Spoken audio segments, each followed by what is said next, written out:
Good morning students. आज हम class 6 में हिंदी सब्जेक्ट में लेसन नंबर 6 सुबह के बारे में समझेंगे। इसमें लिखा है कि पोलियो की बीमारी से बच्चे विकलांग हो जाते हैं। पोलियो की बीमारी से बच्चे विकलांग यानी अपंग हो जाते हैं। बच्चों को इस बीमारी से बचाने के लिए उन्हें पोलियो की दवा पिलाई जाती है। बच्चों को इस बीमारी से बचाने के लिए पोलियो की दवा भी पिलाई जाती है। इस सच्ची घटना में पोलियो विकलांग बालिका रेशमा अपनी सूझबूझ और साहस से काम लेती है। इस सच्ची घटना में पोलियो विकलांग बालिका रेशमा अपनी सूझबूझ और साहस से काम लेती है। उसकी शारीरिक कमी उसके इरादों में कभी बाधा नहीं बनी। अब उसकी शारीरिक कमी और उसके इरादे में कभी बाधा यानी कि रुकावट नहीं बनी। वह जिंदा दिली एवं परिश्रम से अपना जीवन कैसे जी रही है, इसका निरूपण इस घटना में किया गया है। इसका जो निरूपण है, उसका वर्णन इस लेसन में लिखा है। तो लेसन स्टार्ट होता है स्टूडेंट्स। सुबह सुबह रेशमा ने देखा कि घर के सभी लोग सफाई में व्यस्त है। सुबह सुबह में रेशमा ने देखा कि घर के सभी लोग सफाई में बिजी है, व्यस्त है। कोई सामान झाड़ रहा है तो कोई मकड़ी के झाले उतार रहा है। रेशमा ने सोचा जरूर आज कोई खास बात है। रेशमा ने ऐसा सोचा कि सभी लोग काम में व्यस्त है, घर के काम में, तो आज कोई खास दिन होगा। माँ, आज कोई खास बात है? सब इतनी सुबह उठकर घर की सफाई में जुटे हैं। रेशमा ने उसकी मम्मी को पूछा कि माँ, कोई कुछ आज खास दिन है, खास बात है? सब इतनी सुबह उठकर घर की सफाई में जुटे हैं, व्यस्त हैं। रेशमा ने उत्सुकता से ऐसा पूछा, ऐसा उत्सुकता यानी कि उत्साह में आकर ऐसा पूछा खुशी से। तो माँ ने कहा कि हाँ बिटिया, रानी त्योहार के दिन है। हाँ बिटिया, रानी त्योहार के दिन है, अभी फेस्टिवल के दिन है, भूल गई क्या? पहले से ही साफ सफाई हो जाए तो अच्छी तरह त्योहार का आनंद ले पाएंगे। पहले से ही माँ ने ऐसा कहा, रेशमा की माँ ने रेशमा को, कि पहले से ही साफ सफाई हो जाए तो अच्छी तरह त्योहार का आनंद ले पाएंगे। माँ ने प्यार से रेशमा के गाल को सहलाते हुए कहा। रेशमा की मम्मी ने प्यार से रेशमा को गाल को सहलाते हुए कहा, ओह मैं तो एकदम भुलक्कड़ हो गई हूँ।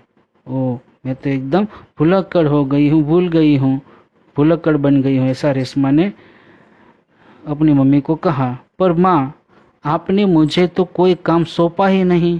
रेशमा ने कहा उसकी मम्मी को कि पर माँ, आपने तो मुझे कोई काम सौंपा ही नहीं। मैं क्या करूँ बताओ माँ? मैं क्या करूँ, मैं बताओ मम्मी?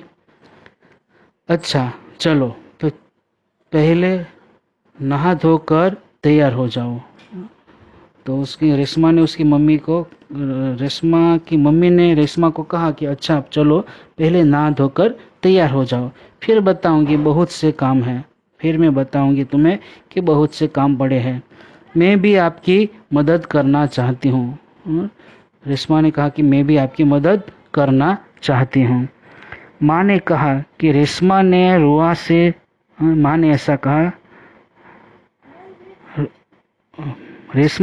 से स्वर में कहा कि मदद मैं तो जरूर लूँगी।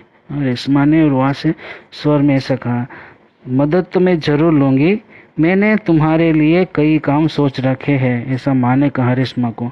नहा धोकर नाश्ता कर लो, फिर बताऊंगी। कहते कहते माँ ने रेशमा को उसकी पहिए वाली कुर्सी पर बैठा दिया। माँ ने उसको, रेशमा को पहिए वाली जो चेयर आती उस पर बिठा दिया।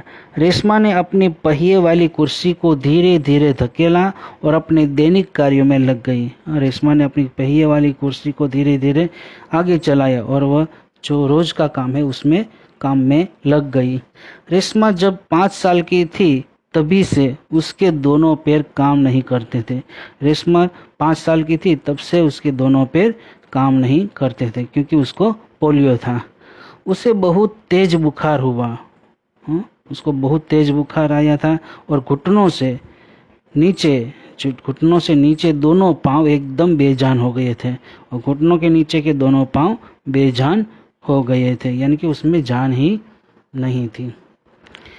बहुत इलाज करवाया पर रेशमा के पाँव में जान नहीं आई। बहुत उसका इलाज करवाया मगर रेशमा के पाँव में जान आई ही नहीं। उसे पोलियो हो गया था। रेशमा को पोलियो हो गया था। रेशमा बहुत हिम्मत वाली लड़की थी। रेशमा बहुत हिम्मत वाली लड़की थी।